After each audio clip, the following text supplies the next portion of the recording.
నేను ఏం చేస్తున్నాను చూస్తున్నారా? సో మీరు ఎంత ప్రిసైజ్ ఉండని శారీ, ఎంత కాస్ట్లీ ఉండని, ఇట్లాంటి చిన్న చిన్న లూజ్ ఎండ్స్ అనేది హ్యాండ్లూమ్ శారీస్లో చాలా కామన్, కంపల్సరీ ఉంటాయి ఇవి. యూజువలీ ఏంటంటే కొంతమంది చూసుకోరు ఇవి, కానీ చూస్తే ఇట్లా కట్ చేస్తే ఏం ప్రాబ్లం ఉండదు. అలా అన్నీ కంపల్సరీ, అన్ని హ్యాండ్లూమ్ శారీస్కి ఇది కంపల్సరీ ఉంటుంది. So what makes a sari perfect is it's imperfections అని ఒక సేయింగ్ ఉన్నది మా ఫీల్డ్లో.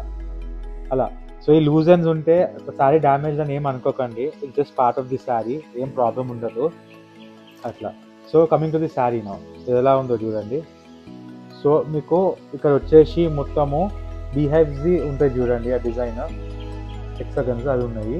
దాని రూపంలో మీకు మొత్తం బూటాస్ వచ్చినాయి. And coming to the border the border is highlight, ఎలా వచ్చిందో చూడండి ఈ బార్డర్. అలా amazing piece like always. So ఇలాంటి శారీస్ ఇంకా కావాలంటే please visit Kamakshi silk Kendra habits.